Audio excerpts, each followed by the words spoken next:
Saudara, dalam rangka memastikan kendaraan operasional dalam kondisi baik di jajaran Mapolres Aceh Jaya, Kapolres setempat melakukan pengecekan kendaraan baik roda 2 maupun roda 4. Hal itu dilakukan supaya dalam memberikan pelayanan ke masyarakat tidak terganggu dengan kondisi kendaraan.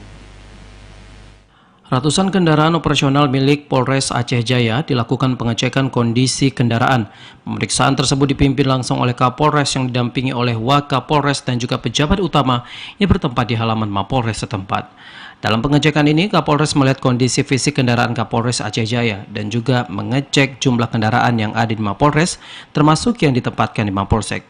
Kegiatan pengecekan dan pemeriksaan kendaraan dinas yang dilakukan oleh Kapolres bertujuan untuk memastikan kondisi kendaraan dinas.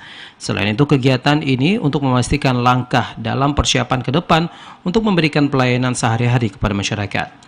Pengecekan kendaraan roda 2 maupun roda 4 meliputi kebersihan kendaraan, pengecekan minyak rem, oli, lampu rotator, dan juga semua perlengkapan perorangan. Kapolres Aceh Jaya, AKBP Yudi Wiono menyatakan bahwa dalam pemeriksaan ini pihaknya menemukan sejumlah kendaraan yang perlu diperbaiki sehingga saat bertugas nantinya tidak memiliki kendala apapun. Kegiatan kita di Polres Aceh Jaya hari ini adalah untuk melihat, mengecek, kemudian kita berupaya untuk memperbaiki beberapa kendaraan dinas Polres Aceh Jaya yang nantinya itu kita bisa bersiap untuk melayani pelayanan masyarakat. Ada 3 yang harus kita perhatikan. Yang pertama adalah untuk kendaraan roda 2 itu mungkin perlu perawatan rutin saja. Kemudian yang kedua ada beberapa roda 4 yang perlu perawatan sedang. Kemudian roda 4 yang perlu perawatan berat.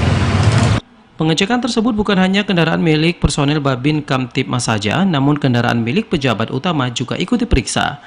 Dari Aceh Jaya, Musliadi, TVRI melaporkan.